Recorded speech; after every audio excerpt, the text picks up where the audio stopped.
네, 38번 문제 해설 시작하도록 하겠습니다. 자, 항상 시작하기 전에 잠시 멈추시고요. 오른쪽에 정리된 단어들 먼저 확인하신 다음에 지문 보시면 좋을 것 같아요. 자, 쌤이 형광펜으로 표시한 거는 오른쪽에 이미 정리가 되어 있는 단어입니다. 자, 그럼 시작해 볼게요. Most beliefs, but not all, are open to tests of verification. 대부분의 믿음들은 중간에 but not all은 괄호를 묶고 하지만 전부는 아니지만 대부분의 믿음들은 are open 열려 있습니다. 어떤 것에 to부터 verification까지 괄호 묶으시면 우리 verify가 확인하다, 입증하다 라는 뜻이 있으니까 얘기는 확인이나 입증이라고 해석을 해주시면 되겠죠. 동사 verify랑 같이 정리를 해주시면 좋을 것 같아요. 확인, 입증하다. 그래서 대부분의 믿음들은 열려 있습니다. 어떤 것에 확인이나 검증 테스트에 있어서 열려 있으니까 그것을 할 수 있는 거겠죠. 대부분의 믿음은 우리가 검증을 해볼 수 있다는 거예요. 조금 더 읽어볼게요. This means that beliefs can be tested to see if they are correct or false. 그 다음 문장 읽으니까 조금 더 이해가 되시죠? 이것은 의미합니다. 어떤 것을, that 이하 사실을. Beliefs can be tested. 믿음이라는 게 can be tested. 검증이 될 수 있구나. 테스트가 될 수 있구나. 뭐 하기 위해서? To see if they are correct or false. 그것이 옳은 건지 아니면 false, 그른 건지를 확인하기 위해서. 자, 여기 지워놓고 잠깐 다시 보시면 if는 우리 뭐뭐인지 아닌지라는 뜻이 있잖아요. 그래서 그것들이, 여기서 그것들이 가리키는 거는 어떤 거죠? 여기서 they는 앞에 beliefs를 가리키겠죠. 그 믿음이 진실인지 아닌지를 확인하기 위해서 테스트를 해볼 수 있다, 검증할 수 있다라는 것을 의미합니다. 어렵지 않죠? 그래서 우리는 어떤 믿음이 있을 때 당연히 확인을 해보려고 하잖아요. 다음 문장 더 읽어보면 Beliefs can be verified or falsified with objective criteria external to the person. 믿음은 can be verified, 입증되어질 수 있습니다. 혹은 거짓임이 입증될 수도 있습니다. 그래서 상대적인 개념으로 보면 되시는데요. 이거는 verify 하면 그게 맞다는 게 입증이 되는 거고요. 그리고 falsify 하면 우리 false가 잘못된 거잖아요. 그러니까 잘못된 거, 거짓이다라는 것을 입증을 하는 거죠. 거짓임을 입증하고 이건 진실임을 입증하는 거. 어떤 것을 가지고 with objective criteria. 자, 여기까지 묶으시면 너희 objective는 객관적인이라는 뜻이 있잖아요. 객관적인 기준, criteria, 이것도 역시 기준이라는 뜻으로 알아두시고요. 이거 원래 단수형은 criterion이라고 쓰죠. 옆에 오른쪽에 단어 보시면 정리가 되어 있는 거 아실 수 있을 거예요. 원래 criterion 이게 단수형이고 여기 나와 있는 것처럼 criteria 이렇게 쓰시면 복수형이라는 거 아실 수 있을 거예요. 자, 어쨌든 객관적인 기준들을 가지고 진실이든 것이 입증되거나 혹은 거짓임이 입증될 수 있습니다. 이렇게 하시면 되겠죠? 한번 다시 지우고 볼게요. 그래서 그 기준은 external to the person 괄호 묶으시면 우리 external 하면 이거는 internal의 반대말이니까 외부적인 이란 뜻이 있잖아요. 그래서 그 사람에게 외부적인 그런 객관적 기준을 가지고 진실임이 입증되거나 거짓임이 입증될 수 있습니다. 그래서 그 다음번에는 예시가 좀 나오는 것 같아요. 뭐 지구 얘기가 나오면서 There are people who believe the earth is flat and not a sphere. 그래서 보면 어떤 사람들이 있죠? 어떤 사람들이요? 지구가 평평하다고 믿는 사람들. flat, 우리 평평한이라는 뜻이 있죠? and not a sphere. 구 모양이 아니라 동그랗게 생긴 게 아니라 평평한 것이다 라고 믿는 사람이 있다. 예전엔 많았었고 지금도 있을까요? Because we have objective evidence that the earth is in fact a sphere, the flat earth belief can be shown to be false. 이거 되게 간단하죠? 우리는 객관적인 증거가 있죠. 어떤 증거요? 너희는 대을 네모로 묶고 증거는 증거인데 이러한 증거다라고 해서 얘는 우리 동격의 대시라고 부릅니다. 어떤 증거인데요? 지구가 사실상 부라는 증거가 있습니다. 요즘에는 뭐 위성에서 위로 내려다 봐도 지구는 구 모양이라는 거를 확실하게 증명할 수 있잖아요. 자, 이렇게 지구가 사실상 구 모양이라는 객관적인 증거를 가지고 있기 때문에 the flat earth, 평평한 지구라는 그 믿음은 can be shown, 보여질 수 있습니다. 어떻게? 거짓이라는 것이 보여질 수 있습니다. 자, 객관적인 증거를 통해서 어떤 믿음에 대해서 우리가 확인을 한 거죠. 네, 그래서 이게 첫 번째 예시라고 볼 수 있겠죠. 우리 어떤 거에 대한 예시였냐면, 우리의 믿음이라는 거는 증명을 할 수가 있어. 어떤 것을 가지고 객관적인 어떤 외부의 기준을 가지고 증거를 가지고 증명을 해볼 수 있어. 이렇게 얘기하는 거였고요. also라고 나오는 거 보니까 뒤에 또 다른 어떤 예시가 나오는지 확인해 봐야 될 것 같아요. also. 여기 첫 번째 예시가 여기부터였던 것 같고요. 자, 두 번째. Also, the belief that it will rain tomorrow can be tested for truth by waiting until tomorrow and seeing whether it rains or not. 두 번째 예시도 나와 있는데요.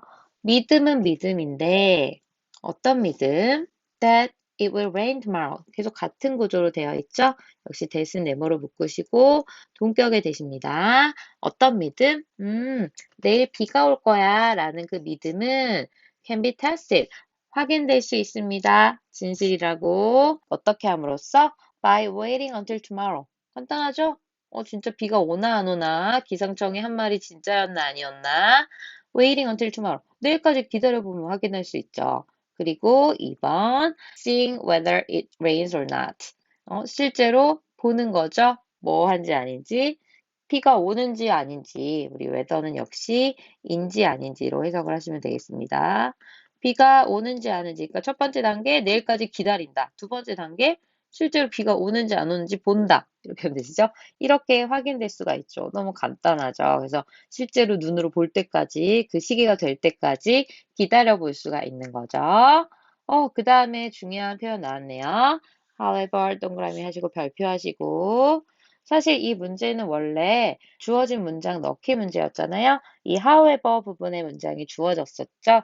이 부분에 들어갈 수밖에 없는 이유를 좀 더 읽어볼게요. Sometimes our beliefs cannot be tested for truth because we cannot get external evidence in our lifetimes. 여기까지만 먼저 하면 어떤 종류의 믿음은 확인되어질 수가 없습니다. 어떻게? For truth. 우리 진실이라는 것이 입증될 수가 없습니다. 이유가 나와 있겠죠? 왜냐하면요. We cannot get external evidence. 우리가 외부 증거를 얻을 수가 없는 것도 있거든요. 어떤 것에 있어서? In our lifetime. 일생 동안에 있어서. 그래서 아까 왜 기다릴 수도 있었잖아요. 그때가 올 때까지. 근데 어떤 믿음은 우리의 일생을 다 기다려도 그때까지 도달을 못하는 거죠. 그래서 예를 보시면 such as a belief that the earth will stop spinning on its axis by the year 1999. 자, 그래서 엄청난데. 자, 예시로 나와 있는 게 어떤 믿음인 믿음인데 계속 같은 구조죠. 동격에 되시고요.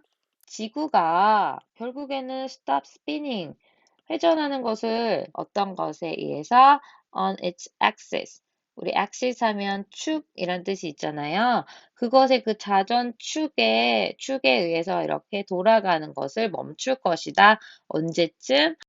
1999년 정도까지는 이때쯤 되면 스스로 이제 자전하는 것을 멈출 것이다. 이렇게 해석하시면 되겠죠? 근데 우리가 9999년까지 기다릴 수가 없잖아요. 그죠? 그래서 이런 것들은 그때 와봐야지 만약 입증할 수 있는 거라면은 입증을 할 수가 없는 거죠. 자, 넘어가 볼게요. Or that there is life on a planet 100 million light years away. 그래서 이런 믿음도 있을 수 있어요. 자, 역시 대수로 나왔고요. 앞에 belief가 멀리 떨어져 있긴 하지만 너희는 1번 동격의 that, 2번 동격의 that이라고 보시면 됩니다. 그래서 두 번째 믿음, 또 다른 믿음은 어떤 거였냐면 there is a life on a planet. 어떤 행성에 life, 생명체가 있다라는 믿음이 또 있어요. 어디, 얼마만큼 떨어져 있는데, 100 million light years away. 그래서 너희 light year 하면 이게 뭐죠? 이게 우리 광년이잖아요, 광년.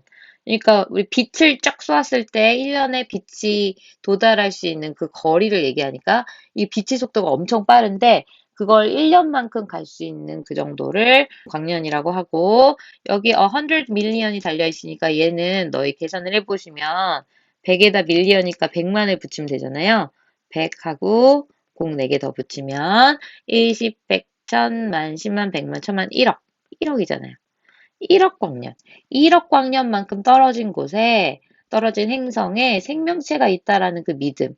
이거 증명하는 거 어떻게 해야 돼요? 그만큼 떨어져 있는 데를 우리가 가볼 수가 없잖아요.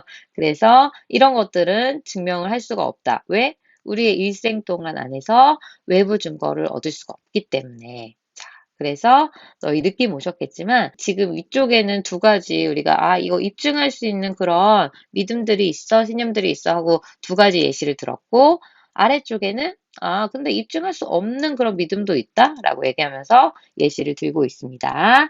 자, 두 번째 예시 also라고 깔끔하게 정리가 되어 있고요. 자, 2번 예시라고 보시면 돼요. 아까 어떤 거랑 비교하시라고 했죠? 여기 이제 첫 번째 증거로 입증할 수 없는 것들이 이렇게 나와 있었죠. 두 번째는 metaphysical beliefs such as the existence and nature of a God present considerable challenges in generating evidence. 여기까지만 먼저 해봐야 될 것 같아요. metaphysical beliefs. 어렵죠? 우리 metaphysical 하면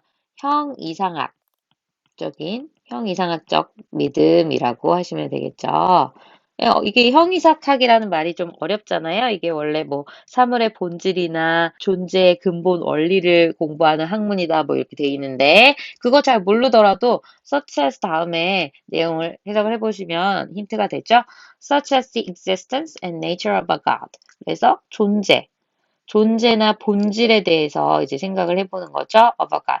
신의 본질이나 아니면 존재와 같이 형이상학적인 믿음들은 present, 나타냅니다, 보여줍니다. 어떤 것을 considerable challenges. 우리 considerable 하면 우리가 상당한 이런 뜻이 있잖아요. 상당한 챌린지 하면 도전이란 뜻도 있고 어려운 문제, 난제란 뜻도 있잖아요. 상당한 난제를 제시해 줍니다. 어떤 거에 있어서 in generating evidence. generate는 만드는 거니까 증거를 만들어내는 데 있어서 상당한 난제를 제시합니다. 이렇게 해석하시고 that everyone is willing to use as a truth criterion. 자, 증거는 증거인데 우리 뒤에 문장 구조 한번 볼까요? Everyone is willing to use. 모든 사람들은 기꺼이 그것을 사용하려고 할 것이다. 어떤 걸 사용할지 지금 목적어가 안 보여요. as부터 끝까지는 이렇게 묶으실게요. 그러면 as a truth criterion. 어떤 진실에 대한 기준으로서 모든 사람들이 사용하려고 하는 그런 증거를 만들어내는 게 상당히 어렵습니다.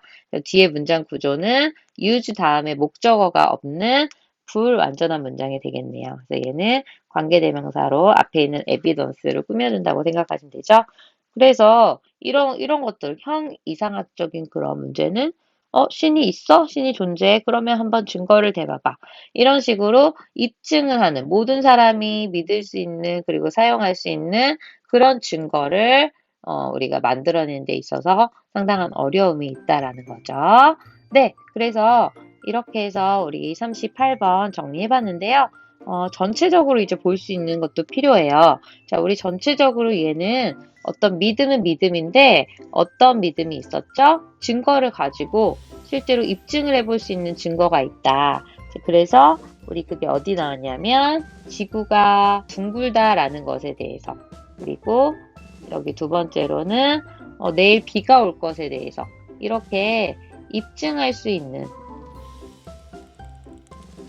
입증할 수 있는 믿음에 대해서 이제 얘기를 했고 또 근데 그거 말고 다른 믿음도 있었잖아요. 여기 however 이 다음부터는 어떤 믿음들은 증빙을 할 수가 없다 이렇게 나와 있죠. 그래서 이제 결론을 얘기해 보자면 세상에는 입증을 할 수 있는 믿음도 있고 그럴 수 없는 믿음도 존재한다. 이런 게 이 글의 주제가 되겠죠. 네, 잘하셨습니다. 네, 39번 설명 가겠습니다. 39번, 38번보다 훨씬 쉬운 것 같아요. 39번. Everyone automatically categorizes and generalizes all the time. 모든 사람들은 자동적으로 categorize, 우리 분류하다라는 뜻이 있죠? 너의 카테고리라는 말 많이 들어보셨을 거예요. 모든 사람들은 분류하고 generalizes, 일반화를 시킵니다. 일반화하다. all the time, 항상이라고 해석하시면 되죠? unconsciously. 근데 우리 conscious 하면 의식적인 거니까 unconsciously 하면 무의식적으로 그러는 거죠. 막 의식해서 그런 건 아니고 그냥 무의식적으로 어떤 걸 보면 아 이건 이거지 라고 분류하고 맞아 이런 건 이런 특징이 있었어 라고 일반화시키려는 경향이 있다 이렇게 해석하시면 되겠죠. It is not a question of being prejudiced or enlightened. prejudice 하면 편견을 갖게 하다 이런 뜻이 있으니까 편견을 갖게 되었거나 enlightened 계몽하다 이런 뜻이 있으니까 계몽되었다는 그런 문제가 아닙니다.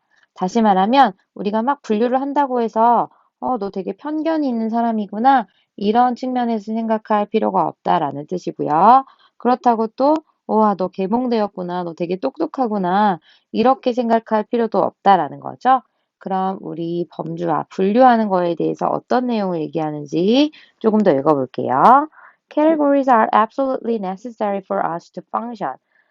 범주화라는 것은 are absolutely necessary. 완전히 필요한 것입니다. 꼭 필요한 것입니다. for us. 우리에게 있어서 to function. 우리 function 하면 기능하다, 활동하다 이런 뜻이 있잖아요. 정상적으로 활동하는 데 있어서 꼭 필요합니다. 이렇게 해석하시면 되겠어요. 넘어가 볼게요. They give structure to our thoughts. 그것들은요, 우리의 어떤 사고에 구조를 줍니다. 사고에 체계를 줍니다. 이렇게 해석하시면 되겠죠? Imagine if we saw every item and every scenario as truly unique. 여기까지만 먼저 하시면 상상해 봅시다. 어떤 것을? 만약에 우리가 we saw every item, 모든 아이템들과 모든 시나리오들을, 모든 있을 법한 상황들을 이렇게 해석하시면 되죠. 그래서 모든 항목, 모든 물건과 모든 상황들을 as truly unique, 정말로 진실로 아주 독특한 것이라고, 독특한 것으로서 우리가 만약에 여긴다면 we would not have a language to describe the world around us. 자, 그러면 우리는 아마 가지고 있지 않았을 것입니다. 어떤 것을? 언어는 언어인데 to describe, 묘사할 수 있는 언어, 세계. 우리에게 있어서 전 세계를 묘사할 언어조차도 없을 것입니다. 이게 무슨 말이죠? 이거 항목 항목들마다 다 다른 걸로 보는 거예요. 이거 찔끔이라도 좀 다른 게 있는데 그러면 이걸 통칭하는 말이 없어지겠죠.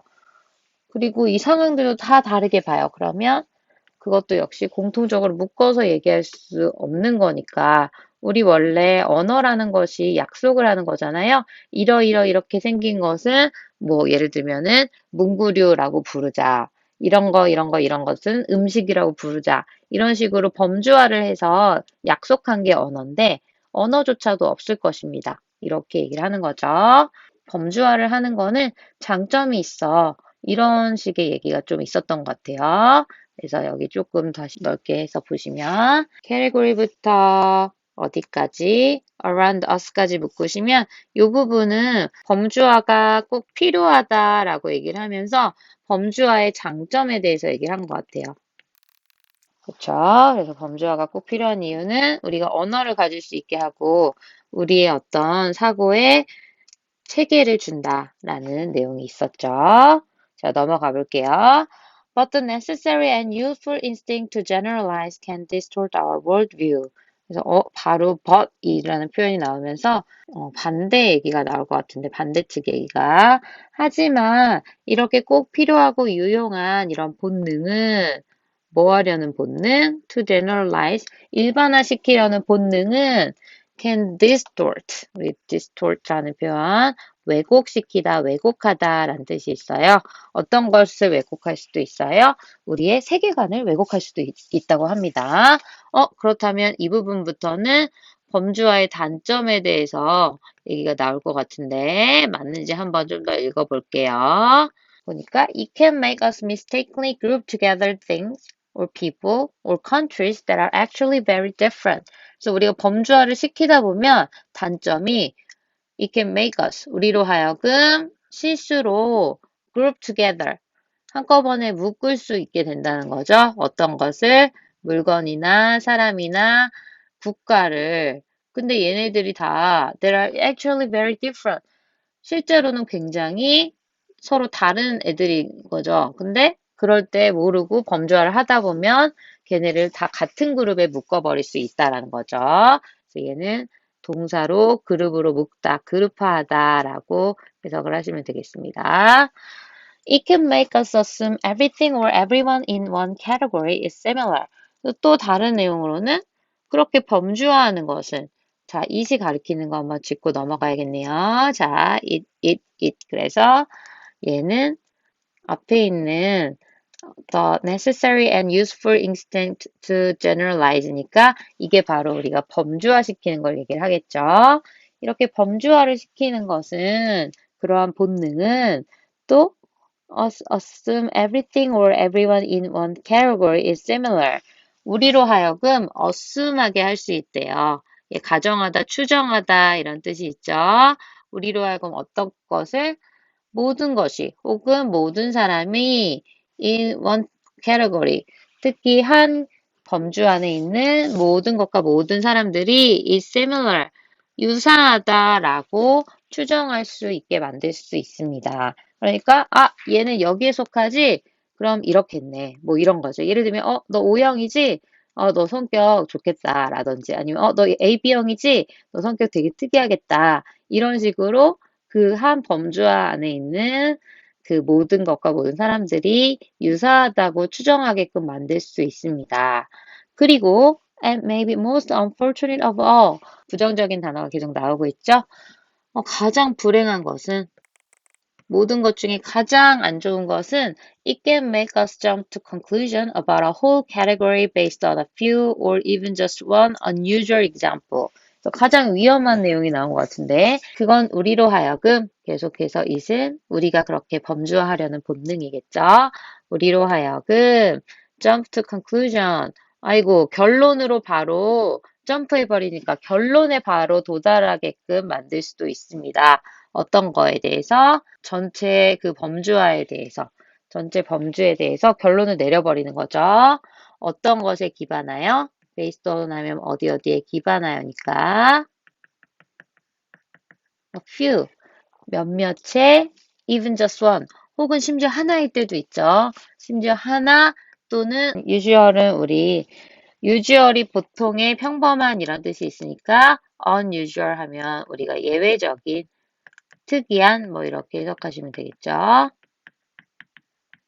그래서 하나의 그 예외적인 예시를 기반해서 뭐에 대한 거? 전체 범주에 대해서 결론, 성급한 결론을 내리게 할 수도 있다. 이렇게 하면서 마무리하고 있죠. 그래서 우리 전반적으로 어떤 내용인지 이해되셨죠? 글이 전반적으로 딱 이렇게 두 갈래로 나눠지고 있어요. 범주화가 좋다라는 범주화의 장점에 대해서 이만큼 나와 있었고요. 그 다음에 여기 법부터 다시 끝까지는 어떤 게 나왔죠? 범주화의 단점. 그래서 사실 단점이 훨씬 많잖아요. 어떤 단점이 있었어요? 잘못 묻거나 아니면 그냥 그 같은 범주화 있는 사람을 다 똑같이 취급하거나 아니면 성급하게 범주화를 시켜버리는 결론에 이렇게 도달해버리는 그런 실수를 할 수도 있다. 이렇게 설명을 하고 있죠. 두 가지 관점에서 범주화의 좋은 점과 나쁜 점을 다 설명했는데 나쁜 점을 조금 더 많이 설명을 한 것 같아요. 오케이. 39번은 여기까지입니다. 네, 오늘의 마지막 질문 40번 가도록 하겠습니다. 선생님은 40번 질문이 개인적으로 제일 흥미로웠는데요. 어떤 실험 결과가 이제 나와 있습니다. 자, 40번 갈게요. 40번 하기 전에 우리 주어진 단어가 좀 중요할 것 같은데요. 우리 reflective 하면 숙고하는, 말 그대로 얘는 생각을 thinking deeply, 아주 깊게 하는 걸 얘기하고요. reflexive는 완전 반대로 반사적인이라고 나와 있는데 얘는 happening or done without thinking. 사전에 찾아보시면 뭔가 생각을 하지 않은 채로 막 일어나거나 행해지는 그런 반사적인 행동을 얘기한다고 합니다. 이 두 가지를 대비하면서 이 지문을 읽어보시면 훨씬 더 이해가 잘 되실 거예요. 자, 그러면 시작해 보겠습니다. At the University of Iowa, students were briefly shown numbers that they had to memorize. 실험을 했어요. 어디서? 아이오와 대학교에서 학생들은 were shown, 보여지게 되었습니다. 어떤 것을 제시받았습니다. 이렇게 해석을 해볼게요. 의역해서 briefly, 잠시 동안 어떤 숫자를 보게 됐냐면 that they have to memorize. 그들이 암기해야 하는 숫자를 제시받았었어요. 그래서 자, 이거 암기해야 합니다. 이렇게 해석을 하시면 되겠죠. 이 숫자 암기해야 돼요 하고 숫자를 짠 하고 잠깐 보여준 거죠. Then they were offered the choice of either fruit salad or a chocolate cake. 그 다음에 이제 하는 게 재밌어요. 보니까 그 다음 그들은 제공받았대요. 어떤 것을? 어떤 선택권이 주어졌는데 of either a fruit salad or chocolate cake. 너 과일 샐러드 먹을래? 아니면 초콜릿 케이크 먹을래? 하고 선택권이 주어진 거예요. 여러분 같으면 어떤 거 선택하시겠어요? 일단 숫자를 암기해야 되는 상황에서. 자, 결과를 볼게요. When the number the student memorized, 넘버랑 the student 사이에 대시 생략되어 있다고 보시고 숫자는 숫자인데 학생들이 암기해야 했던 숫자가 무려 7 digit이니까 7자리였을 때, 7자리만큼 길었을 때는 63%의 학생들이 choose the cake, 케이크를 선택했습니다. 자, 여기서 데미 가리키는 거 학생들이겠죠. 그래서 숫자가 너무 길어. 그러면은 아무래도 머리가 아프잖아요. 이때 학생들은 케이크를 선택했다라고 해석을 하시면 되겠죠. When the number they were asked to remember had just two digits. 근데 이게 결국 두 자리만 외우면 돼? 별거 아니네. 이렇게 됐을 때 숫자는 숫자인데 그들이 요청받은, 역시 대시 여기 관계되면서 대시 생략이 돼 있고 그들이 암기하라고 요청받은 숫자가 had just two digits. 단지 두 자리 숫자만 가지고 있었을 때는 however. 자, 여기 중요하겠네요. However, 59% opted for the fruit salad. 59%의 학생들이 opt for, 선택을 했습니다. 어떤 것을? 과일 샐러드를 선택을 한 거죠. 자, 그 다음에 이제 바로 결론이 나와요. 자, 느낌 오셨나요? 약간 너무 어려운 거를 할 때는 머리가 아파서 그런지 몰라도 약간 달달한 게 땡긴다. 막 스트레스가 쌓이고 막 이러니까. 이럴 때는 초콜릿 케이크를 선택했다. 그리고 별로 안 어려운 과업을 받았을 때는 건강한 과일 샐러드를 선택했다.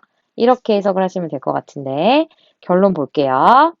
Our reflective brain know that the fruit salad is better for our health.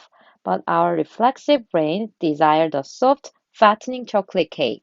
쌤은 reflective한 거랑 reflexive한 거를 완벽하게 구별을 해서 적어 볼게요.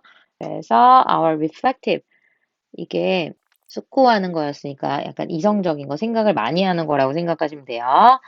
우리의 숙고하는 뇌는 No, the fruit salad is better. 그치, 과일 샐러드가 훨씬 몸에 좋잖아요. 더 좋은 걸 알고 있어요. 근데 our reflexive, 약간 충동적인 뇌 있죠? 충동적으로 막 행동하는 거. 이런 충동적인 뇌는 desire, 희망을 합니다. 원합니다. 어떤 것을? soft, fattening chocolate cake. 아주 부드럽고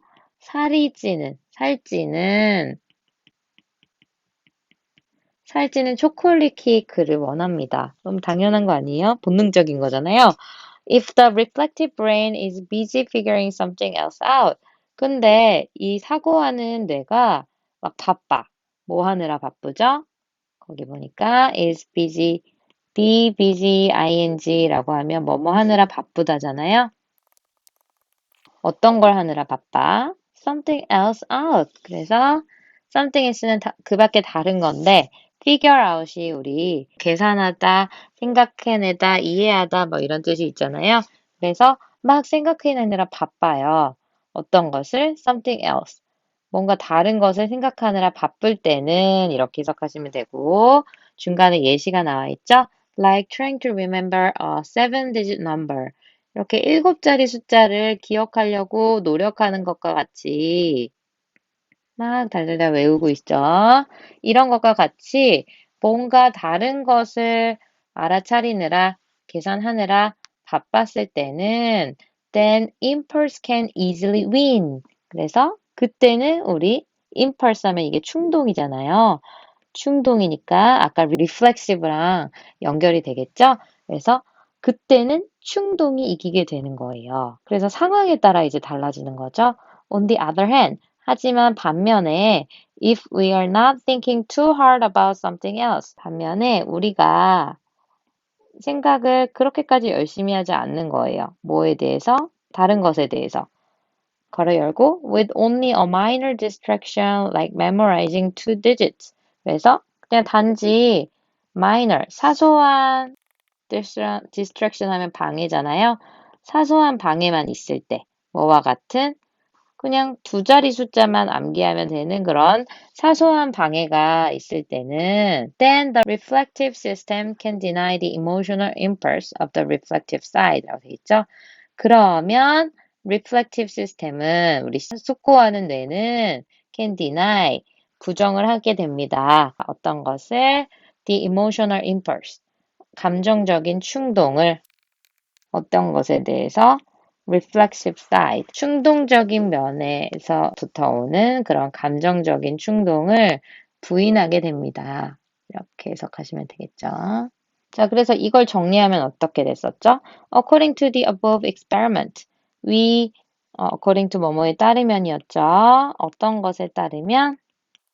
위 실험에 따르면요, 증가된 어떤 intellective, 지적인 부담은, 로드하면 부담이죠. 어떤 것에 대한 on the brain, 뇌의 지적인 부담이 증가되면 이것은 leads, 야기시킵니다. 유발합니다. 어떤 것을? reflexive side, 충동적인 면을. 우리의 뇌의 충동적인 면이 to be dominant, dominant 하면 장악하는, 우세한 이런 뜻이잖아요. 그래서 우세한 이런 뜻이 있으니까 그때만큼은 뇌에 뭔가 부담이 가해졌을 때는 뇌의 충동적인 면이 우세해진다. 이렇게 정답을 얘기하시면 됐었죠. 자, 끝내기 전에 좀 혼동되는 친구들을 위해서 선생님이 마지막으로 깔끔하게 정리 한번 해볼게요. 자, 여기 이 지문에 따르면 우리 뇌에는 2가지 파트가 있었어요. 그게 뭐냐면 reflective brain, 숙고하는 뇌가 있었고 표현이 재밌죠? 그 다음엔 충동적인 뇌가 있어요. 이렇게 그러면 우리 숙고하는 뇌는 원래라면 어떤 결정을 내리죠? 원래라면 과일 샐러드를 선택해요. 왜냐면 우리는 이게 더 건강하다라는 것을 알고 있거든요. 그리고 충동적인 뇌일 때 우리는 초콜릿 케이크를 선택하죠. 왜냐면 얘는 별로 생각 없이 고르는 거기 때문에 그냥 본능에 따라가는 거죠. 충동적으로. 자, 원래는 이렇게 되는데 이게 이제 우리의 어떤 상황에 따라서 다른 결론을 내리기도 한다라는 거죠. 그러면 우리는 어떻게 된다? 상황적으로 굉장히 힘든 7자리 숫자를 외우는 것처럼 어떤 지적 부담이 커졌다. 지적 부담이 커져 있는 상태다. 그러면 어떤 것을 선택한다? 뭐 숙고하는 뇌도 어쩔 수 없이 숙고하는 뇌 다른 데 쓰이고 있기 때문에 초코 케이크를 선택하고 그게 아니라 2자리 숫자 암기하는 것처럼 큰 부담이 없는 그런 상황이다 하는 경우에는 다시 한번 reflective brain이 발휘가 되면서 과일 샐러드를 선택하게 되겠죠. 네, 이렇게 정리하시면 될 것 같습니다. 상황에 따라 달라지고 우리 요약문 같은 경우에는 자, 요 부분 7자리 숫자 외우니까 지적인 부담이 높아져서 결국 초코 케이크를 찾는 그런 브레인이 활성화되는 거야. 이렇게 얘기를 하고 있습니다. 네, 진짜 여기서 마무리할게요. 고생하셨습니다.